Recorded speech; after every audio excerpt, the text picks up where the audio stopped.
Don't touch that remote.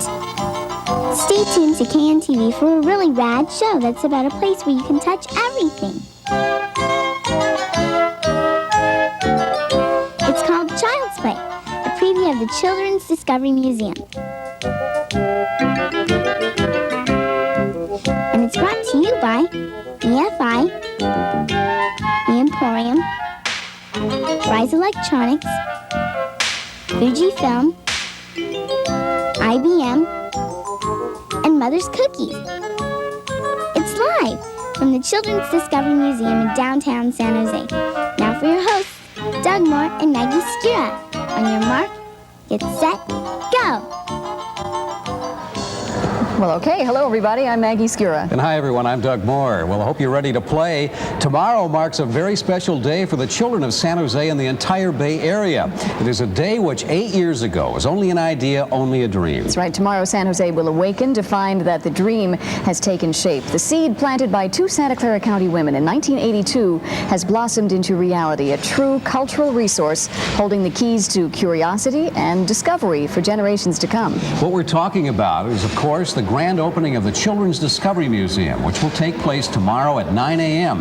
And we're here tonight to begin the celebration by guiding you and your family on a preview of this very up-and-coming attraction. Tonight, you'll be seeing the museum through the eyes of school children who've been able to preview this facility, and you'll see some of the exhibits through the eyes of the adults who've created them. And we're going to show you why this museum was created as a special place for kids to call their own. The don't touch signs at most museums are nowhere in sight here. Instead, the exhibits here invite the children to not only touch, but to also experiment, create, build, and learn. It's wonderful. You're going to have to experience it because every inch of the 42,000 square feet inside this museum has been designed for children. In the wide open spaces, the children are free to wander and wonder as their young minds are challenged to gain new insights into the arts, sciences, technology, and the humanities. So join us on this landmark occasion as we begin to explore San Jose's newest landmark, the Children's Discovery Museum. KNTV's Marla Miller will guide us on this adventure as she moves through the museum to give us a closer look at what's in store for the visitors. Marla. Hi, Doug and Maggie. I do not have tunnel vision. I'm speaking to you from a place called Jesse's Clubhouse. This is one of 3 places I'll be visiting tonight. And for the first time, I'm working with a backup group. Some of these kids, wave kids, okay? Some of these kids are all from Washington Elementary School. Washington Elementary School has played an important part in the development of the museum. A lot of people have. And that's something that we're going to talk about right now is some of the people who helped bring about this museum. Because before there was a museum, it was just an idea, a simple dream. And we're going to look at some of the people who brought about that idea and helped create this purple spot on the city's skyline. One-eyed, one-horn, flying purple people eater. A one-eyed, one-horn, flying purple people eater sure looks strange to me. Inside, the museum is not purple, but it's no less wild. We're not a science museum. We're not an art museum. We're not a natural history museum. We're a children's museum. We're different from a discipline-based institution. But before there was the fancy building and the custom-designed exhibits, there was a single, simple idea. How do we convince other people that, in fact, they need something like this? They've never In seen 1982, like Carolyn Nelson and Reba Wehrly were professional women who'd quit work to raise their children, and they felt San Jose didn't offer enough for kids to do. Today, Carolyn Nelson runs the museum store. So we had a low budget. We didn't think that we could ever raise this kind of money to build something from the ground up. But the downtown redevelopment blitz of the early 1980s didn't leave vacant any buildings that were suitable. Rescue came from Apple co-founder Steve Wozniak. With a check for $800,000, he became the project's desperately needed guardian angel. That got us started. That got us over the hump of dealing with the city. That made this project legitimate. The parties, fundraisers, and eventually the groundbreaking that followed fired the community's enthusiasm and opened some wallets. The project was gaining respect and stature. But it was the residents of the Guadalupe Azureas neighborhood who felt the growing pains. They organized and complained, but they were moved out and their houses condemned. It's something museum officials are sensitive about. It's why they've adopted the neighborhood school, Washington Elementary. Today, several of Washington's students are making their mark at the museum. Their artwork will decorate the wall of marble, listing the museum's donors. It's pretty hard shipping in, so we use electric tools to sand it out. Artist Larry Coffin admits it's unusual to put chisels in such young hands. We wanted them to be able to experience things that normally people wouldn't think they could do. But they're doing surprisingly well. The whole museum has turned out well, say those who've nurtured its growth through the years. You know, I don't want to be arrogant, but I think it's really setting a new tone for children's museums nationally and internationally. She says even more important, it's a place kids can be crazy or serious or so involved in their play they don't even notice you.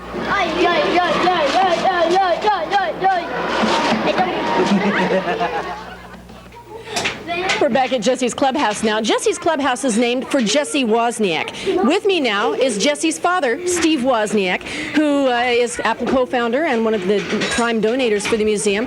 Now, in addition to that initial $800,000 we told you about, another $1 million followed. When you first came in on this whole thing, it was nothing more than a few people with an idea? Yeah, a group of about 20 people met at Apple, and they invited me to attend. And, you know, I just attended everything back in those days, of course. And I sat into this meeting, and I was just surprised to see slides going up and descriptions, and they all felt like giving something to the children and helping their minds develop and letting them play and get their hands on things, part of the development process. And I was so enthused, and I felt kind of bad that somehow I had missed out on this thing. It had already happened. And this was like back in 1983 or 4. And then a couple of the founders, Reba and Carolyn, approached me at Apple, and they came and visited me, and I said, well, it's just, I guess you're probably all funded and all. And they said, oh, no, not at all. And so I was able to just get involved that way, and also I worked a bit on the board and you know, contributed my input there. Well, Jesse's Clubhouse is not something that you sponsored. It was something that was sort of named for you in honor of all that you've done. Can you tell us a little about it?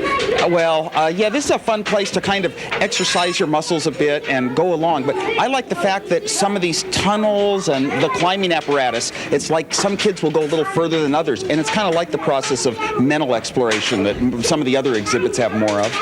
And this yeah, fits me. I like it. I like it when kids are playing. I like to, you know, play with them, even when it's largely physical like this. I like the irony of Mr. High-Tech has a low-tech approach in the museum here. Oh, high-tech and low-tech, too. There's play in everything. Play in everything is a good way to learn. I'm glad there's something here where it shows some people in San Jose care about the youngsters, and they're going to grow up with that feeling when they're older.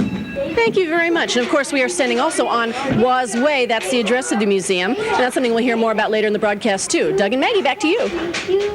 Thanks, Mara. Okay, thanks a lot, Marla. And also thanks to Steve Wozniak for joining us. Now, Steve not only got the museum's fundraising effort off the ground, he had a lot to do with the museum's unique address, too, and we'll find out why next. Also coming up, we're going to take you on a tour of several of the areas in the museum, and they're going to be led by the kids themselves.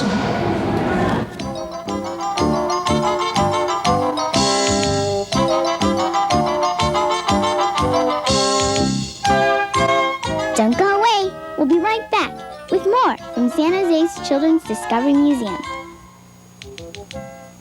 And now back to Child's Play, a preview of the Children's Discovery Museum.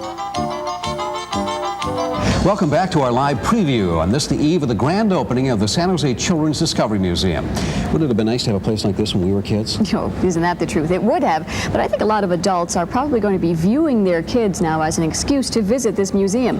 We big people don't often get the chance to play at the waterworks or explore the tunnels beneath our streets. Well, KNTV's Laura Zimmerman had a chance to tour the museum the other day and talk with some of the adults who've had the job of thinking like kids.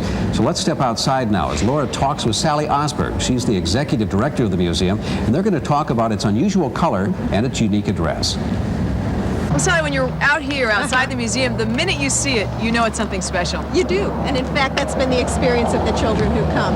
The minute they see it, it's rad, it's cool, it's wow. Oh, that's they great. Really sense that it's theirs. Then you know you've done it. That's the color right. has to have a lot to do with that. The color does, but it's also the geometry. It's those wonderful planes. It's those very playful spatial relationships. But the color is magnificent. We really think that the color is also intriguing. It invites you to look more closely, and it changes with the light. It's a magical color. And it's purple. It's purple. It's purple. That's what the kids call it. Purple, and we fuss as adults, you know, what color is it really? But in fact, the children say it's purple. And that's a part of what the museum really wants to be. That's right. And yet, if you were choosing a color and you asked children to select a color, you'd hear every color in the rainbow. Yeah. So we didn't try to make any assumptions like that. This is the architect's choice, and we think it's a beautiful color. Now, the address is also something that you want people to remember, and That's it's right. Wozway, which is a great street name just for the fun of it, and it is to honor Steve Wozniak. It is, as is Jesse's Clubhouse. We named an exhibit after his son. But the address itself is interesting. You know, everything about this museum has been a chance for us to learn. This is a new street. We had a new address. We were told we could select a number from 1 to 300. We chose 180 because of that wonderful angle. Yeah. You know, that great arc that describes the 180-degree angle. There it is. It's about changing your direction. It's about seeking new opportunities. It's the rainbow. It's discovery. So our address is meaningful too. Well, people think about doing a 180, meaning making changes, Right. making turns. That's it. And that's been the history of our evolution. It's been deciding what's important and really going with that. And it's been the road less traveled by. It's an important thing to be able to kind of chart your own destiny, and that's why that address means something to us. We're going to have more from Sally Osberg in just a little while, but joining us right now is Karen McBride. We'd like you to meet her. She's the Director of Public Relations for the museum. She's going to tell us about the future, and I'm talking about the future just a few hours from now. That's Discovery Weekend. And Karen, exactly what is Discovery Weekend all about? Oh, it's a wonderful opportunity for all the community members to come down and tour the museum, see what's here for you at another time when you can really get your hands invested and involved with the activities, and then also participate with all the activities that are going on in the park for both days of the weekend. Karen, what kind of tour can the visitors look forward to, though? It is a personally guided tour of trained staff members and volunteers who will be able to give you a guided view of what's here, give you kind of a flavor and a taste of the museum for when you come back and have that hands-on experience we were talking about. Right, and we're doing that because of the masses of people we're expecting to come tomorrow. Yes, we expect a lot of people, and we want as much of the community to come in and see what's really theirs. And how about entry fees? The tours are free for this entire weekend, and we hope everyone can come down and have a tour, and also get involved with all the hands-on activities that are taking place in the park. We have all kinds of activities, from science type of experiments to arts and crafts, technology types of things. So it's just So that's all in the tents and the exhibit halls outside? That's right. You've already seen the park. It looks wonderful outside, too. Everything is just about prepared. What's the best way to get here this weekend, since there is going to be a little bit of traffic? There's going to be quite a bit of traffic, Maggie. I'm glad you brought that up. Really, the best advice is to take the light rail or public transportation system, because for this weekend only, there is a very special stop right outside our park here on San Carlos. San Carlos will be closed to traffic between Woz and Almaden Boulevard, so the light rail will stop there for... And get a copy of today's Mercury News, because it has a complete layout with a map and everything else of the museum. Okay, Karen McBride, thank you very much. We'll see you tomorrow. Thank you both very much.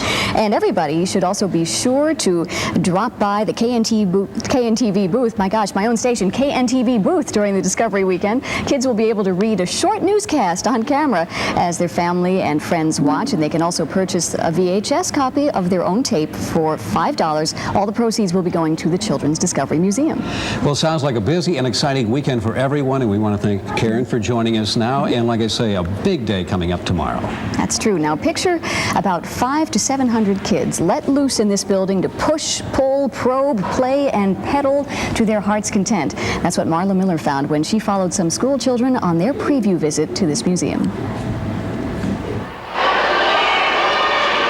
It's a journey that begins and ends right here at home on a half-scale replica of a San Jose street.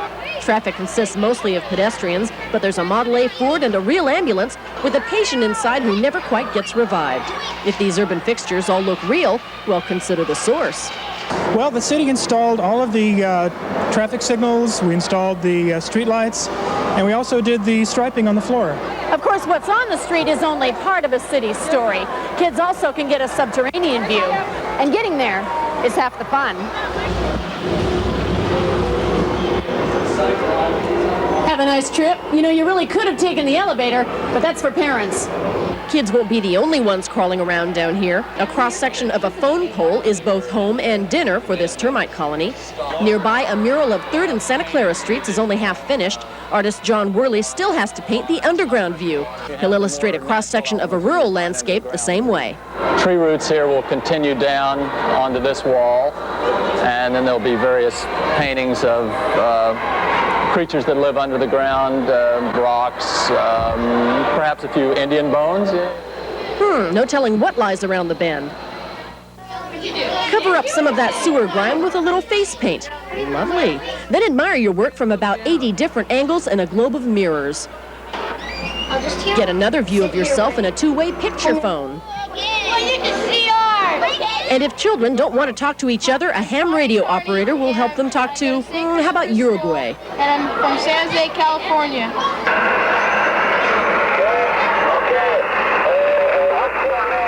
In the medical center, pick a bone with a skeleton named Seymour Bonaparte. And test your hearing or your balance. Just capture the little figure in the center box. At the waterworks, kids are encouraged to get a little wet, get into the driver's seat, and manage the water system. The water, it goes under there, picks it up, and just keeps them coming up. It's real cool. Water is also pumped through a valve and filtration system by pedal power. Or get your water the way Grandma did. Well, if you're going back in time, go way back and live as the early Alonis and Mexicans did. Kids can grind their own corn and fry a tortilla for a real taste of the past. What do you think? How's yours? Good.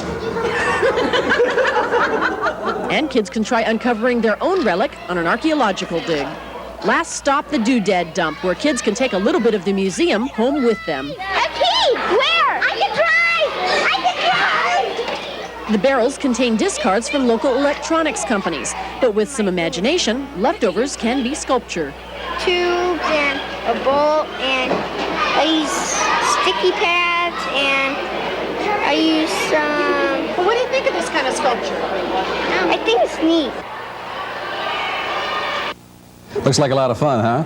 Well, still to come, we're going to take a stroll through an Ohlone Indian village. And we'll get the official museum reviews from the experts themselves, the kids.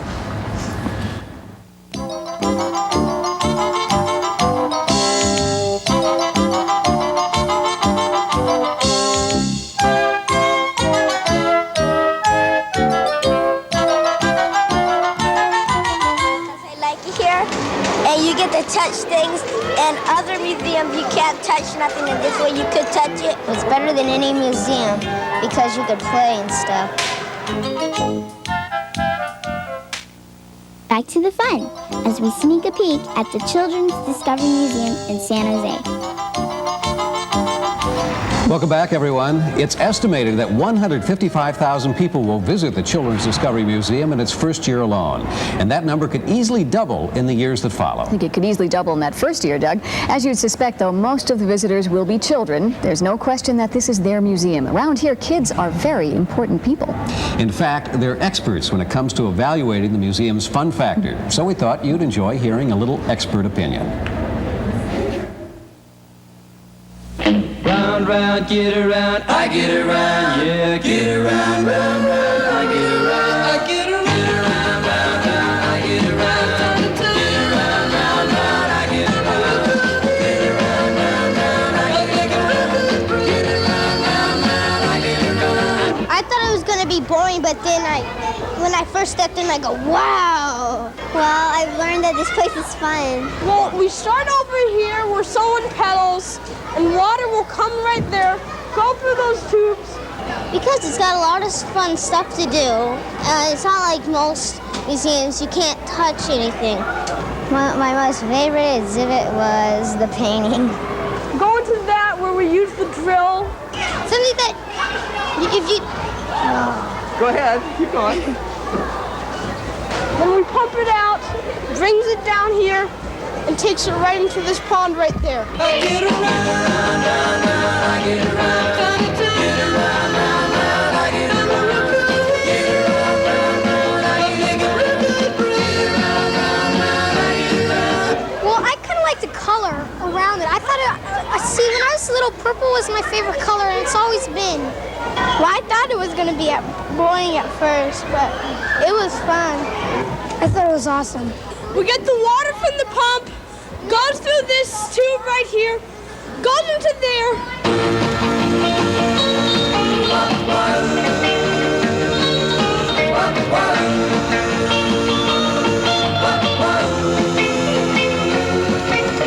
Well, I didn't know, I've never been here before, and this was my first time. And I saw this stuff, and I thought it was going to be real neat. It's the best museum ever made because you can play around, and it's fun. Round, round, get around, I get around, yeah, get around, round, round, I get around. Get around, round, round, I get around. Get around, round, round, I get around. Get around, round, round, I get around. And the front wheel's going to act like a turbine and bring this water right here into there and finally up there. To be a kid again. Oh, well, you can't do that again, Doug. But what you might be able to do is experience what it must have been like to live here as an Ohlone Indian, or we can even take a walk right now around the world and around the corner with Laura Zimmerman and exhibit designer Christy May. Well, next we're going to take a little tour of an Ohlone Indian village. And Christy, tell me about this, because this is really special for kids to see exactly how Indians here lived many, many years ago. Sure, this is their home. This is where they slept. They didn't do much inside except for sleep and cook because they had lots of outdoor activities. Pretty cramped. Yeah, so the children can thatch the house themselves. In our exhibit, they'll have thatching, and they can use the tules and make mats to thatch the house. They can also create a fire circle, and they can also sleep on the furs or wrap themselves in the furs and have a great feeling of what it was like when it was cold out in the Ohlone time. But this was enough to really keep everybody warm and cozy, and they have the skins in here too, which I guess they used at night. Exactly. This is great insulation. We could use it today and be warm. What about over here? Just a nice open space, I guess, just for people to use during the day? This was a shade shelter where the Ohlones ground their acorns under. We have this up made out of cattails as opposed to tules, which are also good insulation. And it kept them shaded so they could do their daily work. And grinding the acorns into pestles and mortars, it was a lot of work, and the women basically spent their mornings doing that, and so the kids can also do that. So you really want kids to get a feeling of what it was like to live then by being inside the environment instead of looking at pictures of it or looking inside of an exhibit. They really get to go inside. Oh yeah, they can go inside, they can climb on it, they can use it in whatever way they want to do, but they get the feeling of what it was like to exist somewhat similar to the time of the Ohlones. Now there's going to be sorts of two segments up here, the Ohlone Indian exhibits, and also there is a Mexican history part of the exhibit upstairs. Right, we're going to go back to the first natives of Mexico, which we're calling the Mexica culture, the Aztecs and the Mayans and all the previous cultures. And the kids can do the same activities that they did at the time, also for survival. They grind the corn and they grind the spices and they make dolls out of corn husks, really focusing on what they can do with corn. Tell me about this mural, because this is wonderful and it looks like art, but it's also something that kids can play on, I understand. Oh yeah, this is an interactive clay mural. It's got the clay, sun, rain, and corn gods. And then there'll be clay which the children can use to sculpt. And they'll be able to sculpt Mayan villages or Aztec warriors, which we'll have pictures of next to it, or make up their own stories about creation. Well, it looks like something the kids will not only have a lot of fun with, but be able to learn a lot from. That's the truth. And that's really the whole idea behind this museum. And when we come back, we'll show you how whatnots and doodads that might have ended up in the dump are sculpted into art right here at the museum. And we're going to take a look at the telephone, the past and future.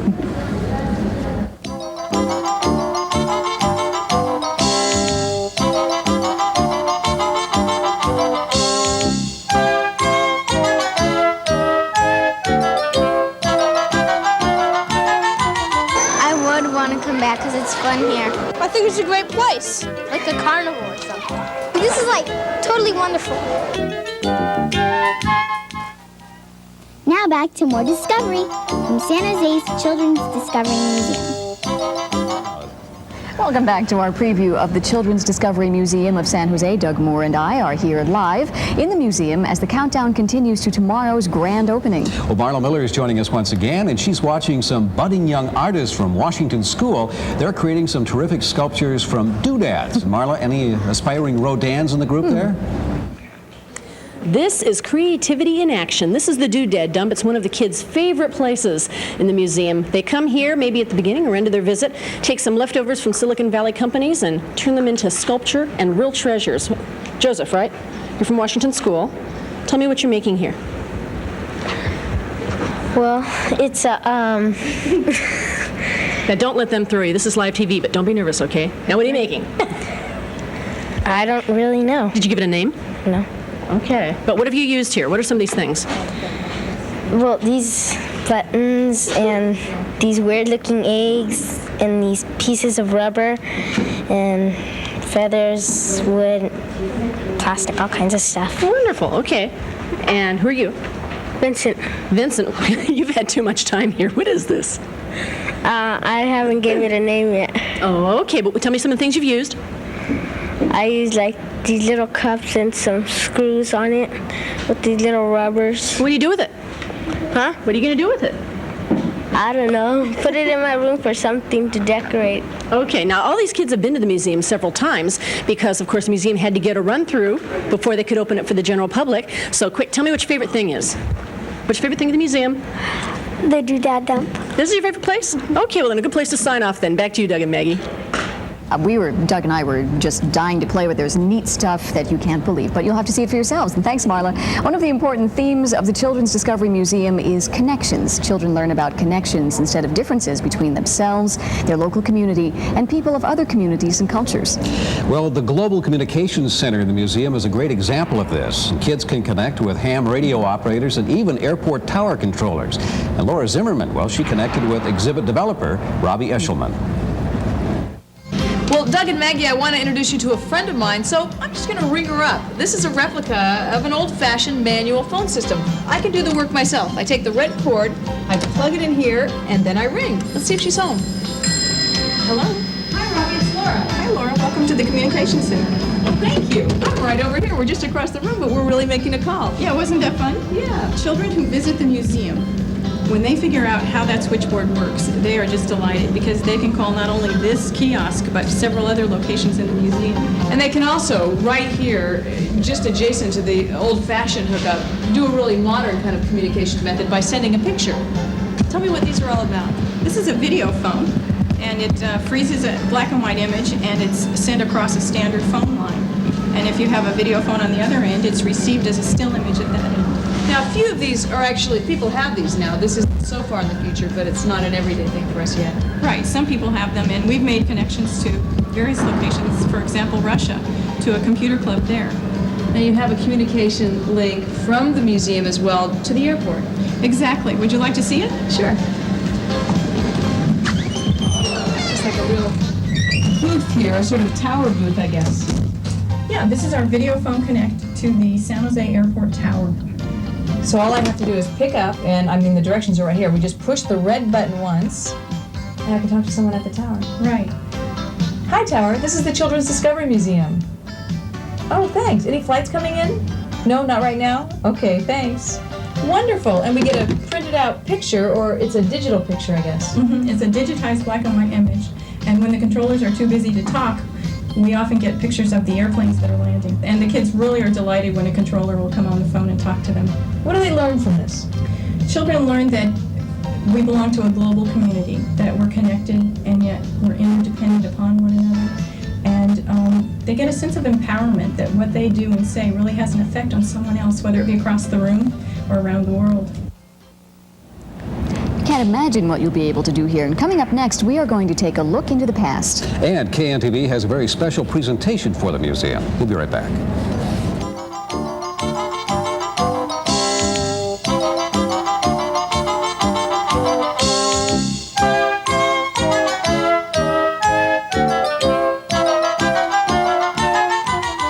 There's a telegraph thing over there. You can send messages and stuff like that. And that's what I like. Now back to Doug Moore and Maggie Scura, live from the Children's Discovery Museum in downtown San Jose. And welcome back to the Discovery Museum.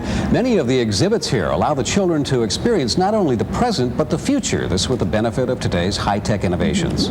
But what the children find equally fascinating, though, are exhibits which are glimpses into the past, where even washing clothes can be fun. Laura Zimmerman and exhibit developer Janet Gutierrez took a step back in time. Janet, we're sort of winding our way down around this old tank house. Tell me what this is all about. Well, this was the old-fashioned way of holding and storing water and supplying water to a house. The water was stored up in the tank at the top of the tank house. Just gravity made it easy to turn on the water inside the house that way. Exactly. Okay, this exhibit is called Step Into the Past. And tell me what kids can do once they're inside here. Okay, they can get a feel and learn about how things used to be. In this area, we have an old trunk full of old-style clothes that the kids can try on. What do you think? Nice, huh? I like it. They can really put them on. I mean, they can really... That's right, and they see what they look like. Wonderful. And there's some things that they can also do to sort of see what life was like back then. That's right. Over here, we have an old-fashioned grinding wheel. These used to be used to sharpen tools and knives, axes, things like that. And we have modified one here so the children can grind down pieces of wood. Okay, can we make it work? Sure. Give it a push first with your hand. Almost like a old pedal sewing machine? Exactly. Okay, that I know about. The kids really like doing this. They've already gotten this far with these, so it's not that hard. All right. And this would have been a harder material, and these would be the tools that they'd be using in the farm. This is an actual grinding wheel. This is the grinding wheel. This is authentic. We really try to use real items here in the museum. Right. Now, it's almost funny that you also allow the kids to come in here and wash clothes. This is not an exhibit for parents. This is only for kids. But tell me how this works. Okay. This is the way they used to do it in the olden days. They had the tub with the water and the scrub board. You need some dirty clothes here. Okay. Here, some clothes.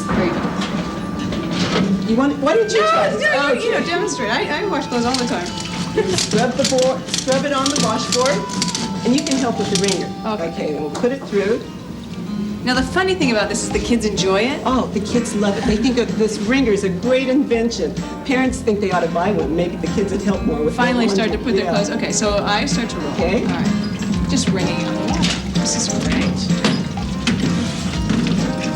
It's wonderful. So this is really, it's local history because you created a little bit of Santa Clara County, but it's also just a look back at life around the turn of the century. That's right. Make sure we hang it up? Yes. Okay. Here are some clothespins. Oh, the old-fashioned kind. Of course. Okay. It's great. What do you want kids to learn by coming in here? Well, I really want them to have a sense of how things used to be, the kinds of chores and things people had to do, and the kinds of toys they played with, but also why Santa Clara Valley was very special when it was known as the Valley of Heart's Delight, and when there were prune orchards and apricot orchards all around. A time far before Silicon Valley. Yes. Doug was just saying kids will discover clothespins through this exhibit, too. Never seen them before. Yeah. Joining us now are Sally Osberg and KNTV's General Manager Stu Park. And Stu is here for a very special reason tonight. He has a special presentation to make to the museum. Sally, I suspect you know by now how proud all of us at the San Jose News Channel are of you and your staff and your dedicated corps of terrific volunteers and what you've created for San Jose and Santa Clara County. And another proud group of people tonight are the people who sponsored this television program to help the community find out about this great facility that's going to open tomorrow. And they were trying to think of a housewarming gift for you. And so they thought maybe you would enjoy a check for $2,500. How marvelous. Yes. Thank you so much, Stu. Our pleasure. We're delighted. Thank you. That's wonderful. Well, Sally, it's really contributions from organizations and individuals and families that built this museum. It really is. It's right across all the sectors in the community. And these are some old friends of ours and some new friends, and I think it's indicative of the kind of support this museum has garnered. But this museum is also going to continue to need the financial support from everybody in the community, even after the doors are open. Yes, indeed. In fact, we'll have to raise about $1 million a year to keep the place operating. But that'll be money well spent for the difference it will make. Well, what can families do? Are there special memberships or charters available? Indeed, there are. We have a $45 family membership, and beyond that, we have our brick program. For $250, people can buy a brick and inscribe it with the names of their children, their grandparents, their parents, whomever they'd like, or a special message to the future some people have written. And what's a family membership? $45. Okay, what does that entail? Unlimited admission for a year, a 10% discount in the store, preview invitations for new exhibits, all kinds of special events, yes. It's wonderful. And you get to read all of the bricks when you come in and see who's there and who's not. Now, Sally, you have worked at the very well-known Children's Museum in Boston. Can you tell us what influence that facility has had on ours? Well, I think that in their in their commitment to children, all children's museums are related. They speak of themselves as client-centered institutions. In their approach to exhibitry, their interactive methodology, they're all similar. But they're distinctive as well, and in fact this museum is really unique in its exhibits, in the way the architecture and the exhibits have been dovetailed, and in the commitment of the community that's Everybody behind thinks it. you've got a winner here, let me tell you. We do too. We're delighted that you came here from Boston to help us with this. Congratulations, thank you, and good luck. We're delighted that you came here. Thanks for joining us. Thanks, Sally. And we're going to be back after this short break with more from the San Jose Children's Discovery Museum. Stay tuned.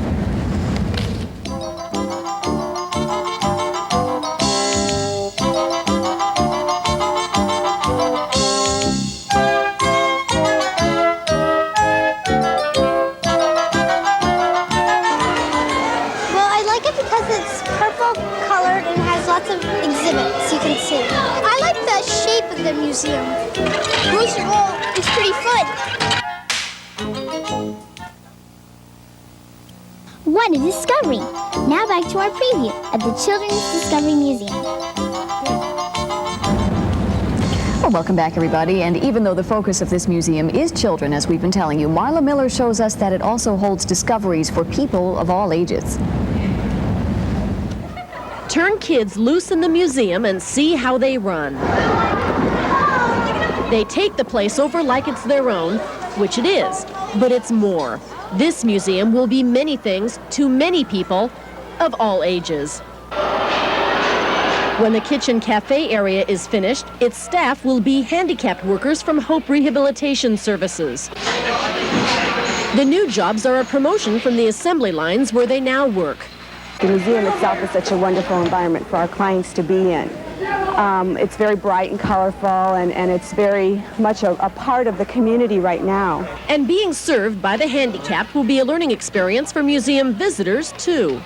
But this is an opportunity to expose them at a young age when they're children and to see them in a productive setting.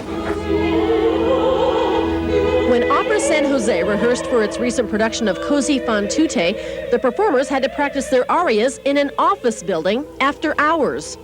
As it is now, we do rehearse sometimes 2 weeks, 2.5 weeks, 3 weeks, but now we will be able to rehearse, if we wish to, 6 weeks.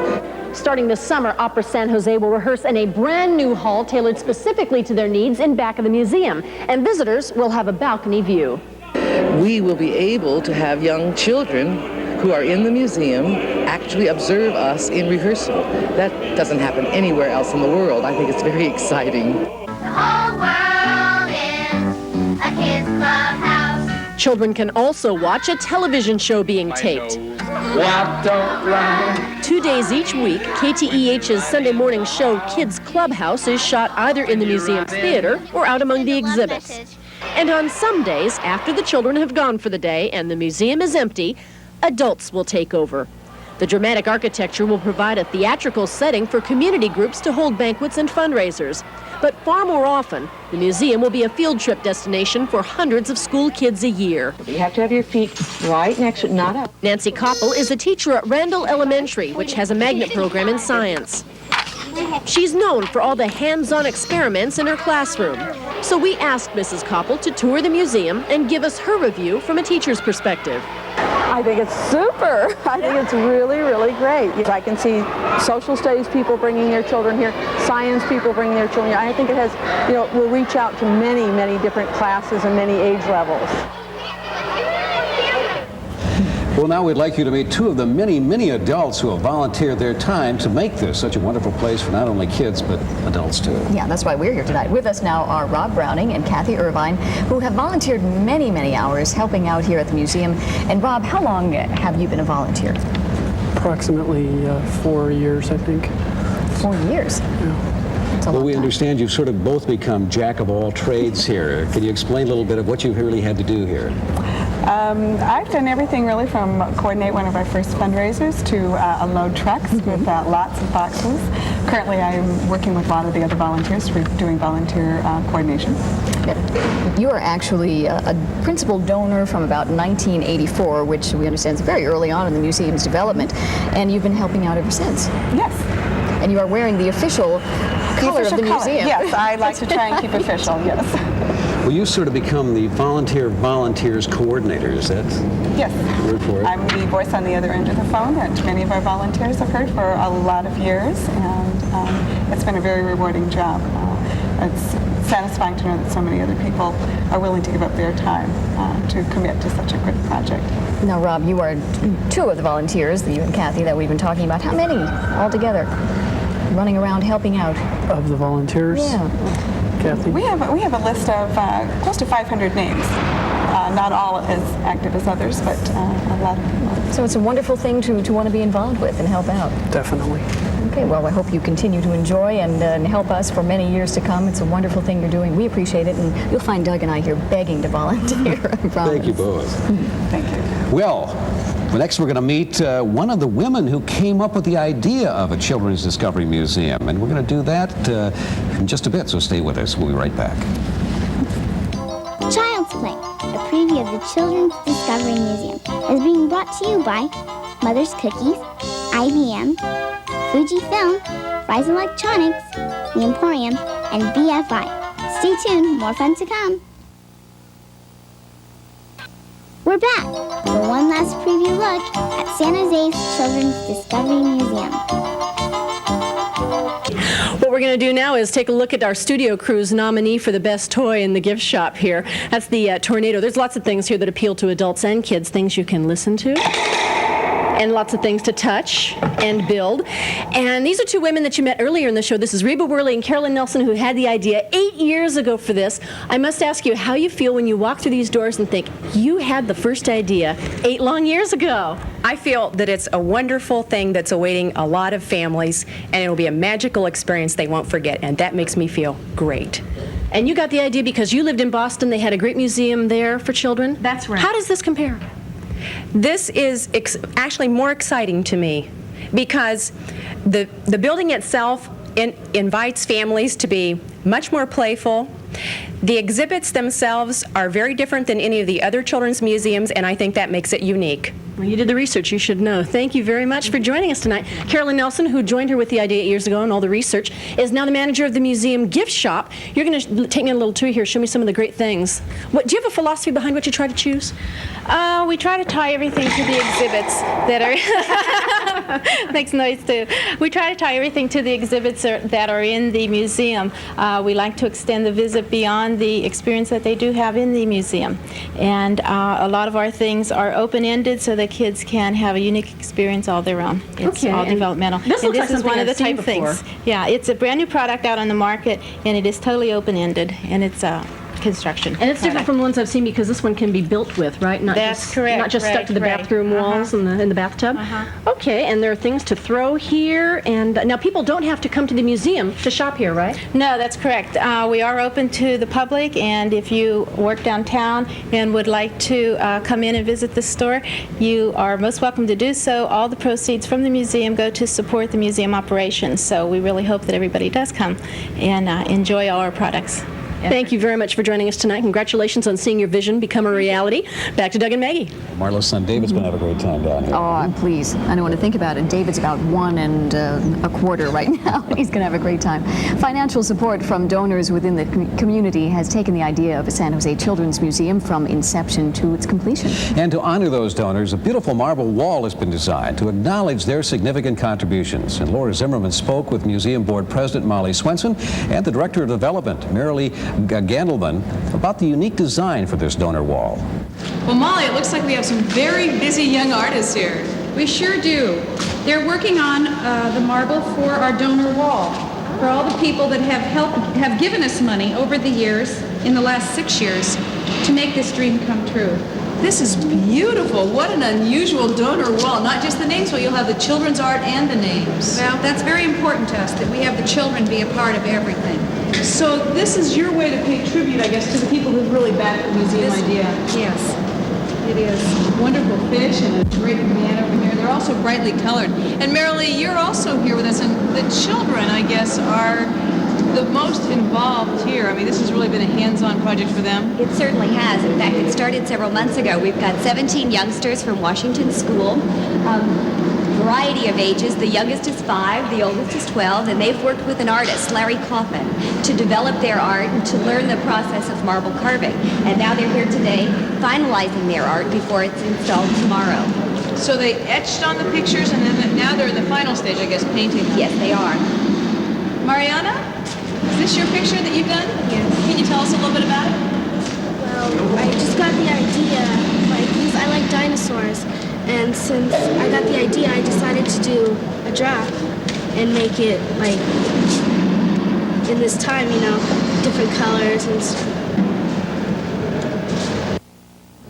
Well, I think you'll agree, a rather nice way to say thank you to the many donors who've helped make this wonderful museum possible. And we'd like to thank all of you for joining us here tonight. Yes, we hope that we've been able to pique your curiosity about the Children's Discovery Museum and even answer some questions about it. And we also hope that you will join in the festivities during this Discovery Weekend, which begins tomorrow, lasts all day through Saturday and Sunday. The museum will be celebrating its grand opening. There are going to be guided tours for you and all kinds of entertainment outside as well. It's all free, too. Well, it certainly is an historic event, and we here at KNTV are happy to be part of it. Don't forget to stop by the KNTV booth outside the museum and sign up to try your skills out as a news anchor on the San Jose News Channel Kids Report. Yeah, we're doing that. That makes us a little bit nervous, but I know that you're all talented and wonderful children out there. And again, if you want to get a copy of that VHS tape that you do when you come out to the booth, it'll be a $5 fee, but all the proceeds go to the museum.